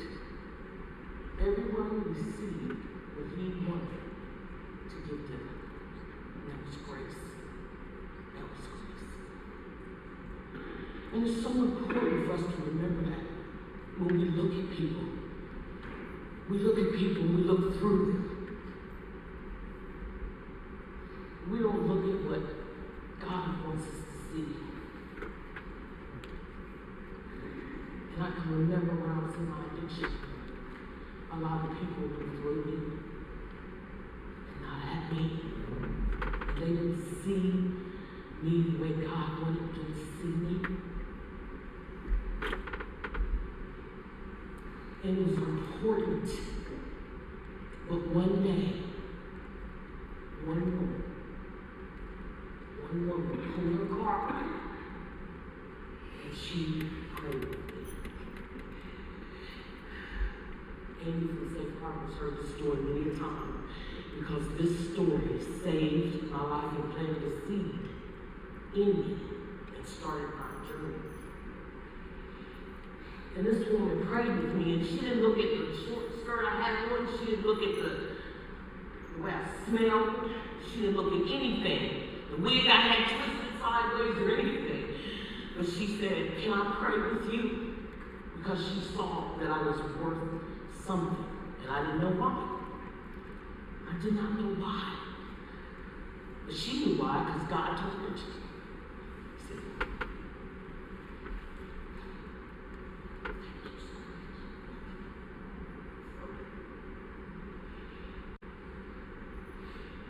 see, I didn't choose to go on the streets and sell my body and smoke crack cocaine and all that. That wasn't a choice of mine. I just knew that I wasn't happy at all. I was raised in a house with an alcoholic dad who was a severe alcoholic. So all he did was drink. From the time he got up to the time when he came home, he laid in the middle of our floor and bled through his nose, through his behind, excuse my language, and when he got up, he lied to my mom, took her money and left her there crying. So that went on day after day after day after day after day, and my mom was never happy unless he was home. And I felt like I wasn't enough. See, I wasn't enough. So I needed somebody to tell me I was enough. I wanted somebody to love me, like my mom loved my dad. So I went outside my house and found this guy, this older guy, and he told me he loved me. And I thought this was it. This is what I've been looking for. And I moved in with him. But see, I wasn't reported a runaway or anything. So when I moved in, he introduced me out. It's 13 years old. And he started beating me. And I stayed in the basement. I was a basement girl. I stayed in the basement. So that's where I was, 24 hours a day. And he'd come down and we'd drink Orange Jubilee or MD, and he beat me. And his brother stayed upstairs, and he beat his girlfriend, and we'd meet in the middle, in the living room, and we would hug each other. And they'd go out, and they came home, and we drank, and they beat me, and he beat her. 13, 14 years old. And then he started teaching me how to steal. So I could 6'5", watch it in the stores. And that's what I did. Until he made enough money to buy a car. And then he left me on the corner of Cleveland Avenue. And then I lost a year of memory after that. I know I ended up on 18th of May, and a pimp took me and trafficked me. And it would lay down here and heels not that high, and 16 years old. And I was pimped from that time on till he got murdered. And I talked to and fro, you know. And my life on the streets was that's what it was. It was a life on the streets. And it was a violent life. I've got dinner with ice picks. I've gotten beaten and, you know, raped multiple times, over 20 times, and things of that sort. But God kept me. That's what He does. He keeps you for such a time as this. But you don't see it back then. You don't see it back then. That's how good our God is. That's how good our God is. And I've had children. I have 4 children that got adopted out. 2 of them found after 23, 24 years. Tell me, I'm a mother and grandmother.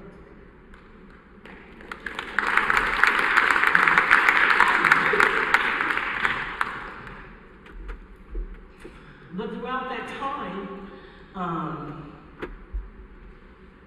the trauma of it, being pistol whooped and being done with ice picks, and everybody getting murdered in my house, but me, God called me out by 3 minutes.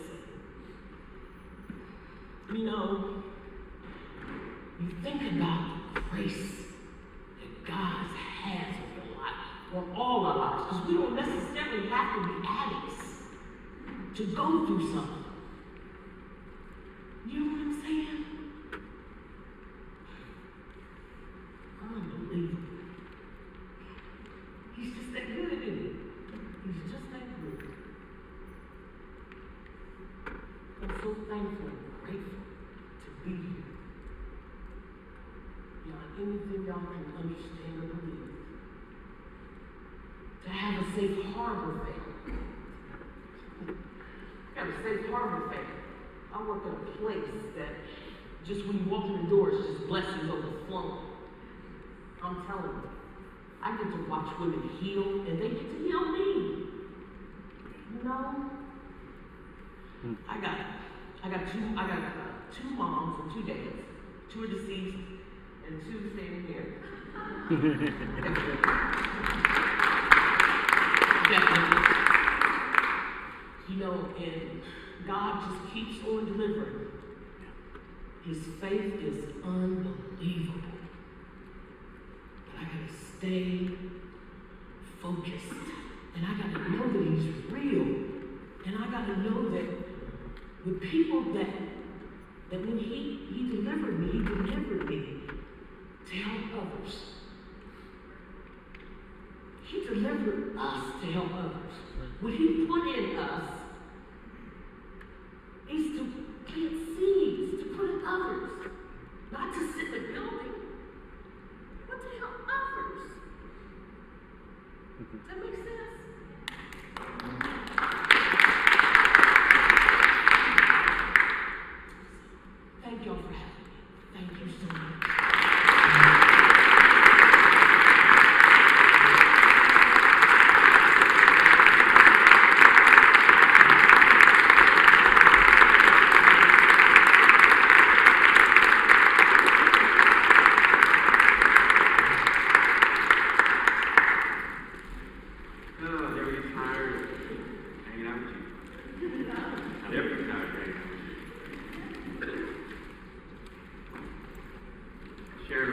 that today, while we were doing this, we had one of our attendees approach our team and let us know that her son is where Joyce was right now.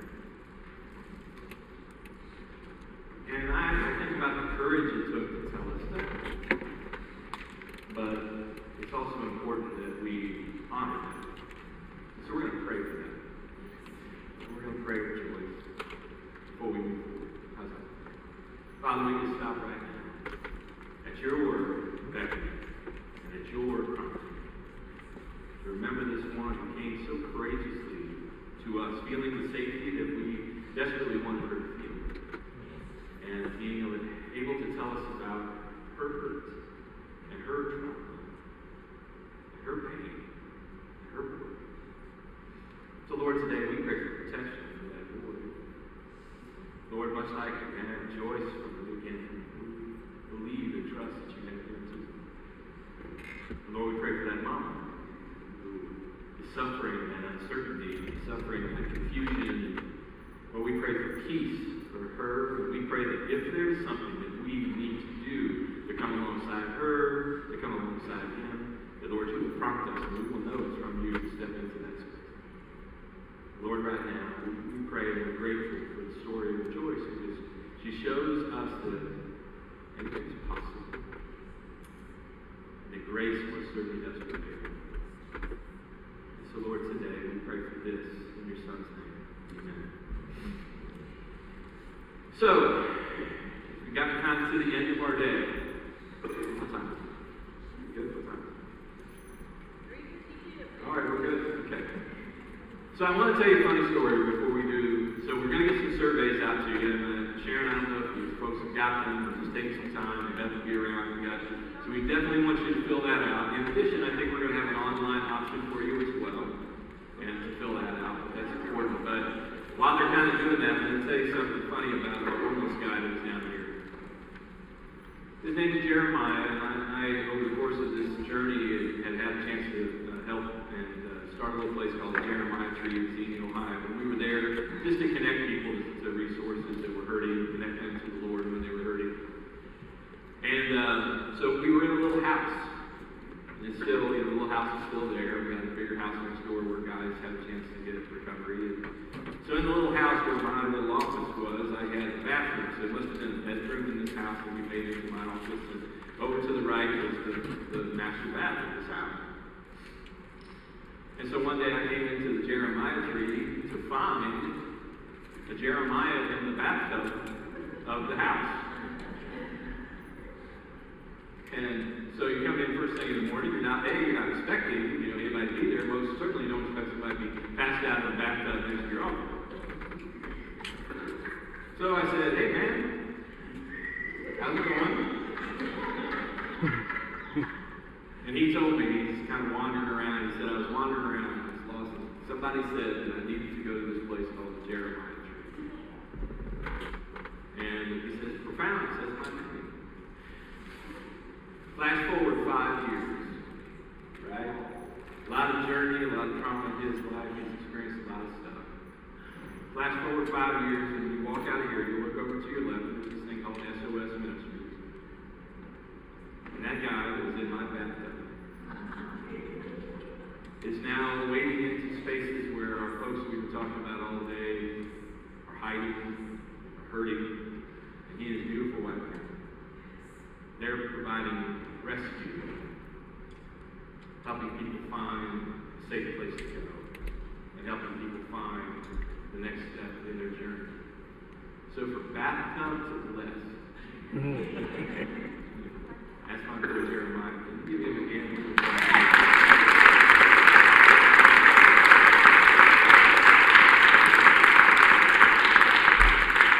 So we mentioned the survey. It's super important that you fill it out for us, and we can't emphasize it enough. And we want to gather information. Dr. Delaney made it very clear. We're accumulating this for what I'm going to talk about as the next step. Margaret, you have some things to say here too, right?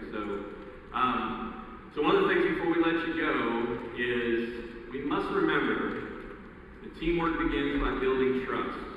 And the only way to do that is to overcome our need for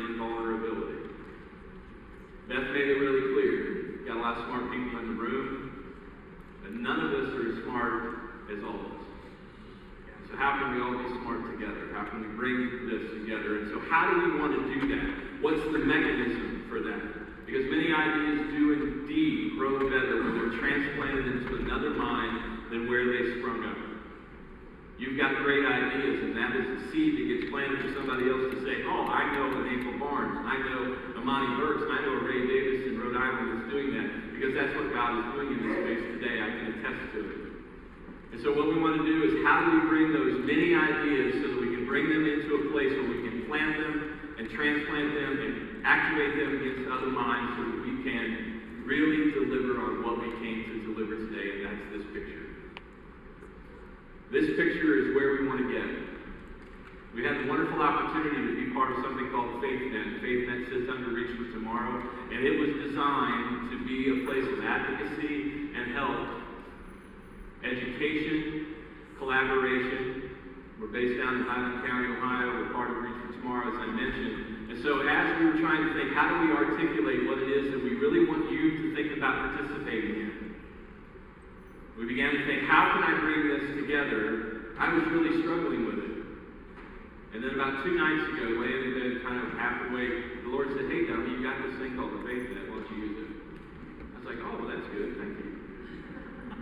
And so if you can see it picture-wise, this is what we have. Right now within the FaithNet today, we have collaboration, we have advocacy, we have education.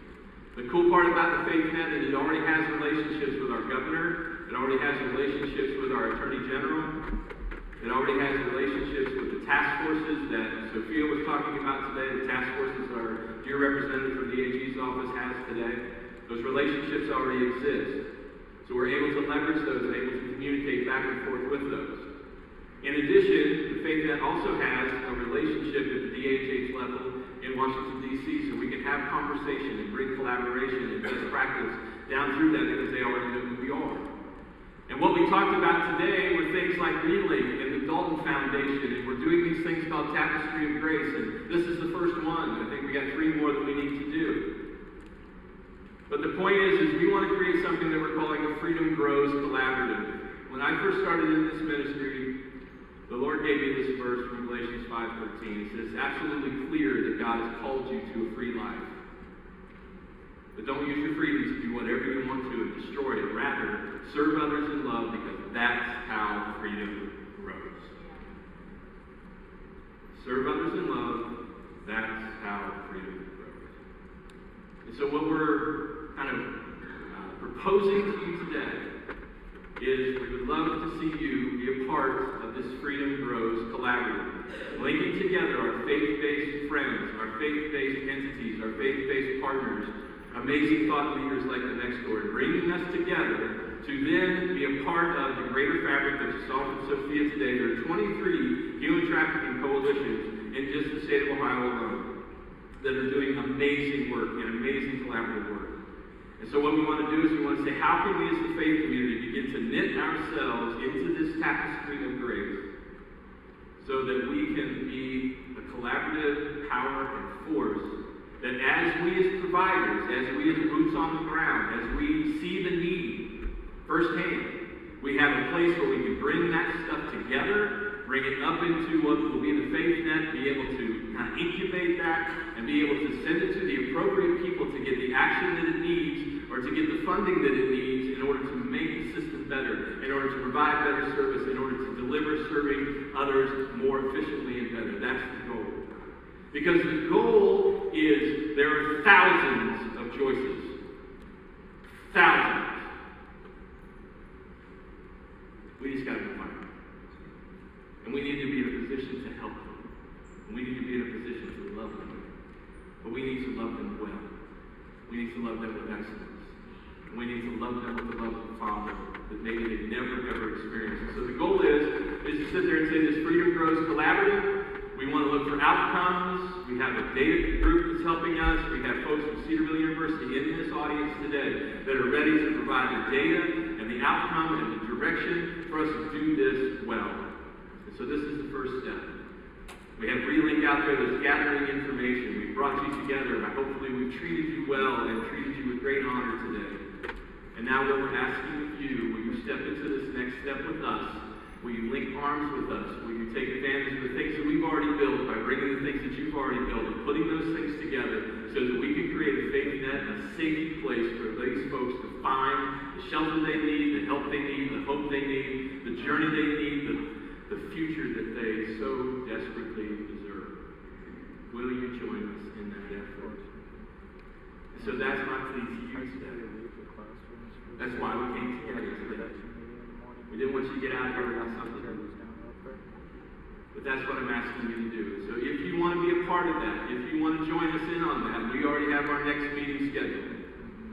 On the 18th of July, we're going to reconvene. If you want to be a part of it, we want you to be a part of it. We're going to come together at 4 o'clock at Cedarville University in the Health Sciences building, and we're going to begin to knit this together. We're going to get pen to paper, fingers to keyboards, and begin to say, how can we do this? How can we become a tapestry of grace that is knitted to the fabric of things that are already there, to deliver folks from bondage, addiction, trafficking, and trauma, by sharing with them the amazing love and deliverance of Jesus Christ. That's the goal. That's why you came. You may not know that's why you came. That's why you came. I'm going to turn it over to Barbara because I know she has some thoughts about this from the Dalton Foundation perspective, and then we'll kind of close things out with Greg. Barbara.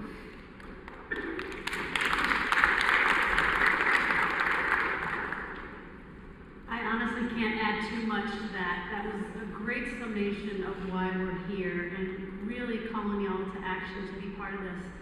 What we're talking about, y'all, is not really been done, at least that much before, really this call to action for the faith community to create this continuum of care, to create this standard of excellence, to be bold in our faith in sharing what we can add to these problems that plague our culture. And this is difficult. I'm doing this in some other spheres as well, and it's hard. And so I beseech us all to be in continual prayer. We need the Holy Spirit. We need guidance. We know that our humanness, the enemy is going to try to break us apart. It's going to well up pride in us about certain things, and we're going to all need to be humble. We're going to need to be desirous of seeing others succeed sometimes when we don't, and it's a challenge. So that's the only thing I would add to what Greg said, is that just please be constantly in prayer, because this effort will have difficulties, it will have roadblocks, and will have challenges, and we need to remember the overall goal, that perspective I talked about earlier, of God's perspective, and seeing each individual person, the Joyces, the boy that I met or didn't get to meet, that I saw, that is literally plaguing my mind, that of the opportunity missed, but they're all God's children, and we're all called to do that, and together we do it. I love the video you shared earlier with the cartoons of why it's good to travel in groups. We need to travel in a group to do this, and it looks a lot more fun as a group too, I must say. So let's stay together. And I'll let Greg close us in prayer.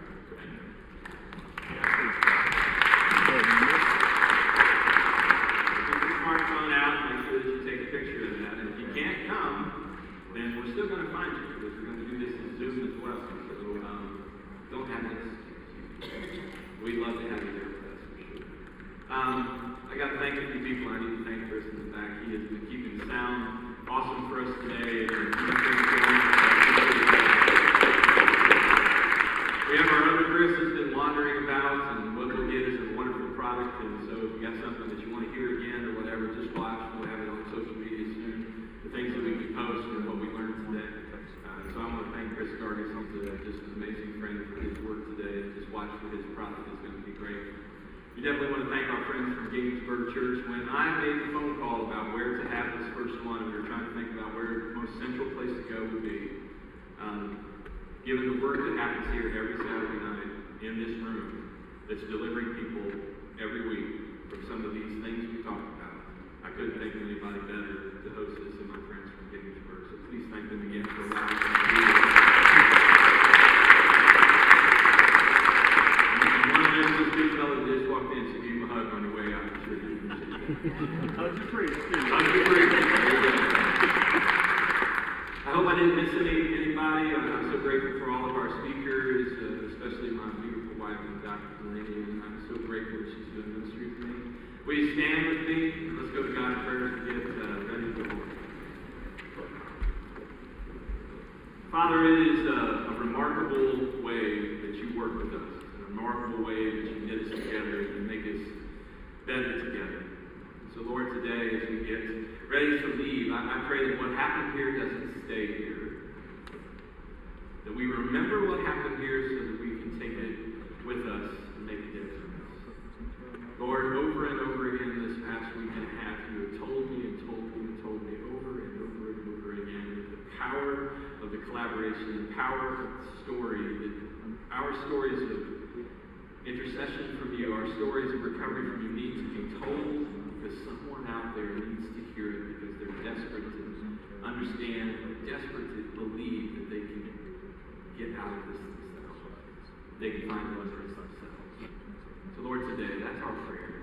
Lord, I'm so grateful for the many familiar faces and beautiful friends that are in this room that are already doing remarkable things because you have called them to it, because you've inspired them to it, because you've equipped them to it.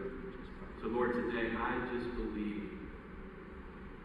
And I believe it because it's just so evident that you want us to come together to do this in honor of you, to show the world that you are relevant, that you are real, that you are alive, that you are making change.